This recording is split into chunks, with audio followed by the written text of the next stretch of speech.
बिस्मिल्लाहिर्रहमानिर्रहीम। MPhil class अस्सलाम वालेकुम। ये असाइनमेंट थी लेबॉरेटरी टेक्निक की selection of solvent mobile phase for various type of chromatography. जैसा कि प्रीवियस लेक्चर में हम लोग ये पढ़ चुके हैं कि क्रोमेटोग्राफी के अंदर दो फेज़ होते हैं जो इमिसिबल होते हैं। एक मोबाइल फेज़ है और दूसरा स्टेशनरी फेज़ है। मोबाइल फेज़ अमूमन लिक्विड या गैस हो सकता है और स्टेशनरी फेज़ जो है वो लिक्विड या सॉलिड होगा। मोबाइल फेज़ को हम ऑर्गेनिक सॉल्वेंट भी बोलते हैं। ये सिंगल ऑर्गेनिक सॉल्वेंट भी हो सकता है, ये ऑर्गेनिक सॉल्वेंट का मिक्सचर भी हो सकता है जो आपस में मिक्सिबल हों जिसको हम यूज़ करते हैं सेपरेशन के लिए। मोबाइल फेज़ को एलिमेंट भी बोलते हैं। तो सिलेक्शन ऑफ मोबाइल फेज़ बड़ा इम्पॉर्टेंट टॉपिक है क्रोमेटोग्राफी के अंदर कि आपने सॉल्वेंट को मोबाइल फेज़ को चूज़ करना है on the basis of the nature of the component of mixture. जो आपको कंपाउंड दिया गया है, मिक्सचर दिया गया है, उसकी बेस पर आपने जो है इसकी सिलेक्शन करनी होती है। सॉल्वेंट जो है ये हम चूज़ करते हैं और मोस्टली सेपरेशंस के लिए जो सॉल्वेंट इस्तेमाल होता है वो कंपाउंड से लेस पोलर होता है और कंपाउंड जो है वो सॉल्वेंट के अंदर सॉल्युबल होना चाहिए। वो जो कंपोनेंट्स हैं उसमें डिफरेंट मिक्सचर के अंदर, लेकिन वो परमानेंटली उसके अंदर एब्जॉर्ब नहीं होने चाहिए ताकि बाद में जो है वो हम उसको सेपरेट भी कर सकें, प्योरीफाई भी कर सकें। मुख्तलिफ़ किस्म की क्रोमेटोग्राफिक टेक्निक्स हैं जिनमें एक हमारे पास पेपर क्रोमेटोग्राफी है, सिंपलेस्ट टेक्निक है। उसमें जो हम सॉल्वेंट आमतौर पर यूज़ करते हैं वो पोलर सॉल्वेंट होता है, लेकिन सॉल्वेंट जो है उसकी सब्सटेंस की, मिक्सचर के कंपोनेंट की नेचर की बेस पर जो है वो हम डिसाइड करते हैं। वो mostly water miscible solvent furan वगैरह, प्रोपानॉल वगैरह इस्तेमाल होते हैं। अगर एक सॉल्वेंट प्रॉपर सेपरेशन ना दे तो हम मिक्सचर ऑफ सॉल्वेंट भी यूज़ कर सकते हैं। उनकी पोलैरिटी की बेस पर हम उनको मिक्स कर लेते हैं और आमतौर पर जो मिक्सचर इस्तेमाल किया जाता है वो N butanol, acetic acid, water वगैरह जो है इसको हम यूज़ करते हैं। टर्शरी अल्कोहल को हम ज़्यादातर प्रेफर करते हैं एन ब्यूटानॉल के ऊपर। थिन लेयर क्रोमेटोग्राफी सेकंड इसकी टाइप है, उसके अंदर भी प्रॉपर सॉल्वेंट की सिलेक्शन जो है वो इम्पॉर्टेंट है, TLC। और जो बेस्ट सॉल्वेंट होता है उसको हम बार बार ट्राई करके भी उसकी सिलेक्शन कर सकते हैं, जिसे हम हिट एंड ट्रायल मेथड भी बोलते हैं। यहाँ पर उसको हम ट्रायल एंड एरर, यानी सॉल्वेंट को हम रिपीट करेंगे तो उस बेस पर जो है वो हम यूज़ करते हैं। कॉमन जो सॉल्वेंट TLC में इस्तेमाल होता है वो है हेक्सेन एंड इथाइल एसीटेट। 1:1 के साथ यूज़ किया जाता है और इसकी जो रेशो होती है ये RF वैल्यूज़ के ऊपर इफ़ेक्ट करती है। अगर आप इनके रेशो को चेंज कर दोगे, रिटार्डेशन फैक्टर के बारे में आप लोगों ने पढ़ा होगा। Distance travel by the component from the original line to the distance covered by the solvent from the original line. RF value की जो रेंज है वो 0 से 1 है, 0 से लेके 1 तक। 0 जो है ये इंडिकेट करती है कि सॉल्वेंट की पोलैरिटी बहुत ज़्यादा कम थी, कंपोनेंट उसके साथ मिक्स ही नहीं हुए, कंपोनेंट स्टेशनरी फेज़ के अंदर ही रह गया, उसके साथ स्टिक हो गया और मोबाइल फेज़ सिंपल जो है वो ऊपर जा रहा है क्योंकि उसकी पोलैरिटी बहुत लो है।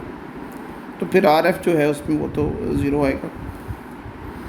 दूसरा जो है अगर 1 आ जाता है तो ये इंडिकेट करता है कि सॉल्वेंट बहुत ज़्यादा पोलर था, इसलिए कंपोनेंट उसके साथ मिक्स होके तकरीबन सॉल्वेंट फ्रंट के साथ चले गए हैं और RF की वैल्यू जो है वो 1 हो गई है। कहते अगर वैल्यू 0 हो इसका मतलब ये है कि हमें सॉल्वेंट की पोलैरिटी थोड़ी सी बढ़ाने की ज़रूरत है, क्योंकि हमें ना ही हमारे पास वैल्यू उसकी 0 होनी चाहिए RF की और ना ही 1 होनी चाहिए। ये हमेशा 1 से क्या होती है, लेस होती है, 0 से क्या होती है, ज़्यादा होती है। तो अगर आपके पास RF की वैल्यू 0 आती है तो इट मीन दैट सॉल्वेंट जो है उसकी पोलैरिटी इंक्रीज़ करने की ज़रूरत है ताकि वो कंपोनेंट को अपने साथ अटैच कर सके। और अगर RF की वैल्यू 1 आती है तो इसका मतलब है कि सॉल्वेंट की पोलैरिटी कम करने की ज़रूरत है, ताकि कंपोनेंट जो है वो थोड़ा सा नीचे रहे सॉल्वेंट फ्रंट से और RF की वैल्यू 1 से क्या हो जाए, लेस हो जाए। अगर एक कंपाउंड, एक सॉल्वेंट एक मिक्सचर के अंदर अगर एक कंपोनेंट जो है वो सॉल्वेंट में इनसॉल्युबल है, दूसरा जो है वो उसके अंदर फ्रीली सॉल्युबल है, तो ये हमें अच्छा सेपरेशन का रिज़ल्ट मिलता है।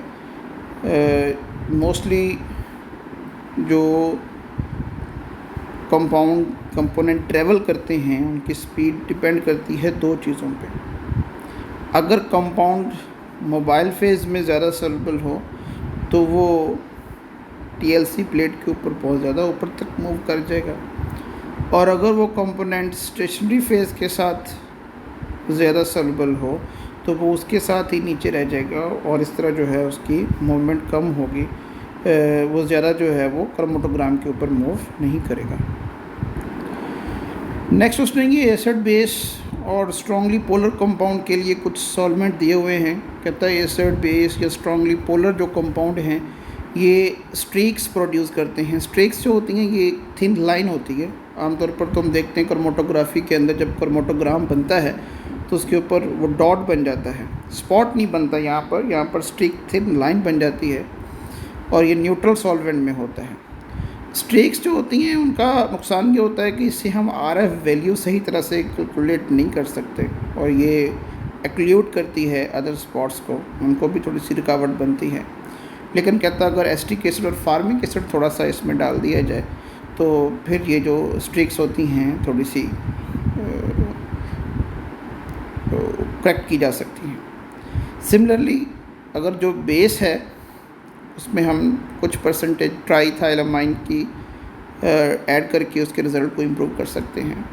Polar compound adding a few % of methanol can also improve the result. Solvent की वोलेटिलिटी जो है उसको भी हम कंसिडर करते हैं जब कोई केमिकल स्टेन वगैरह हो, क्योंकि जो केमिकल स्टेन होगा डेफिनेटली वो भी रिज़ल्ट के ऊपर इफ़ेक्ट करेगा, वो भी कंसील करेगा स्पॉट्स को। Many solvents can be removed by allowing them to sit on the bench for a few minutes, but very non-volatile solvents may require time in vacuum chamber. Volatile solvents should only be used once. If the mobile phase is used repeatedly, result will not be considered on reproducible.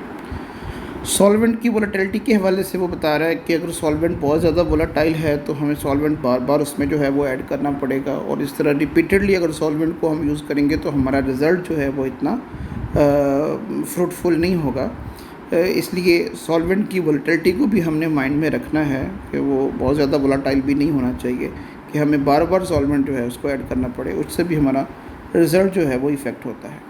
Useful solvent mixtures जो हम TLC में आमतौर पर solvent use करते हैं, अगर कोई strongly polar compound है तो उसके लिए हम ethyl acetate, butanol, acetic acid, water 80-10-5 की रेशो से हम यूज़ करते हैं।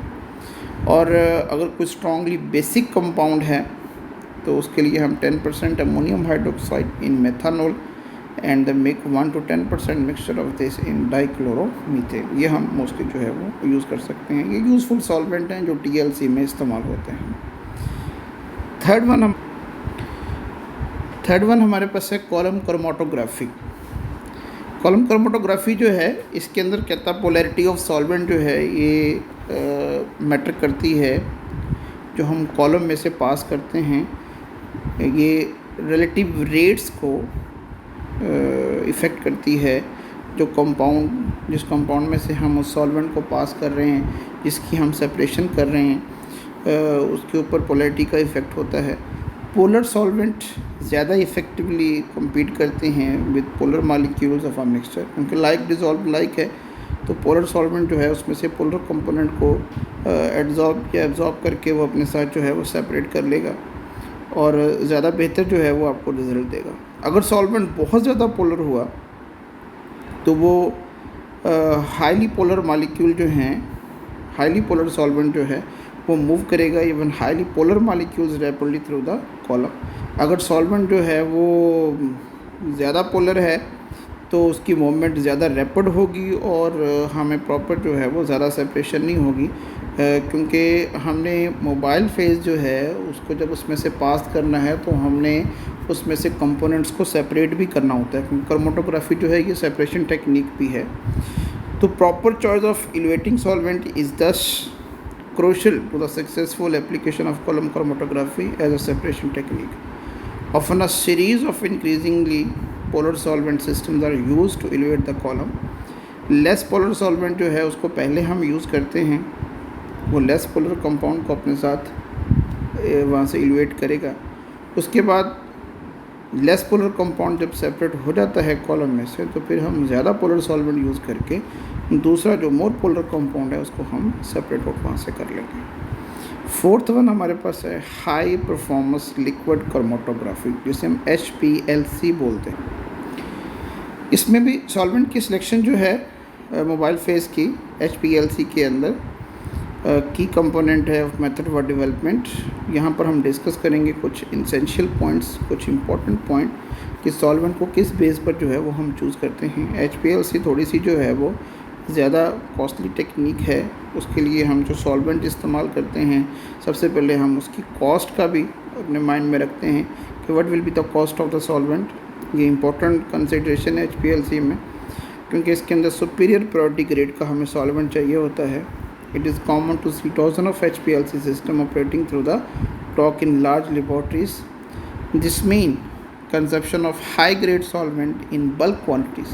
क्योंकि HPLC को अगर आप बार बार रिपीट करोगे, बार बार परफॉर्म करोगे तो डेफिनेटली हाई ग्रेड सॉल्वेंट बार बार इस्तेमाल होगा, तो उसमें कंजप्शन कॉस्ट जो है वो बढ़ जाएगी। And therefore cost considerations play a vital role. Solubility.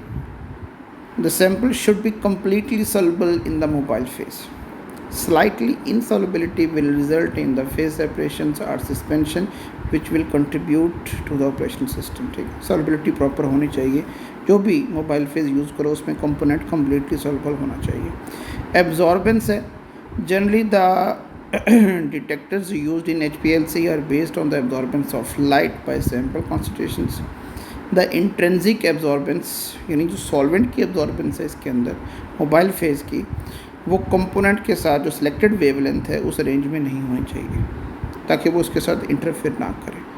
The mobile phase solvent should ideally have no absorbance at the wavelength of the interest. Volatility, जो मोबाइल फेज है solvent should have low volatility. जैसे पीछे भी जिक्र हुआ कि जितना ज़्यादा वोलेटाइल होगा आपको सॉल्वेंट बार बार इस्तेमाल करना पड़ेगा, और क्योंकि यहाँ पर हमने जैसा जिक्र किया कि ऊपर हाई ग्रेड सॉल्वेंट यूज़ किया जाता है तो उससे जो है वो कॉस्ट भी बढ़ेगी। और अगर आप मोबाइल फेस जो है वो लो वोलेटाइल रखते हो जिसमें लाइट स्कैटरिंग डिटेक्टर्स वगैरह,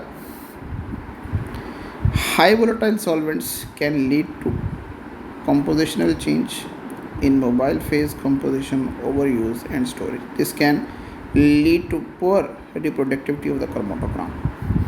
Viscosity, जो सॉल्वेंट मोबाइल फेज आपने सिलेक्ट किया है वो उसकी विस्कोसिटी लो होनी चाहिए ताकि उसका फ़्लो जो है वो कॉलम से आसानी से हो सके और वो ज़्यादा अच्छे तरीके से सेपरेशन कर सके। और हमें क्योंकि HPLC में हम प्रेशर अप्लाई करते हैं तो हमें हाई बैक प्रेशर जो है वो यूज़ ना करना पड़े। Inertness, selected solvent should be inert to sample, component के साथ कोई इसका केमिकल रिएक्शन नहीं होना चाहिए।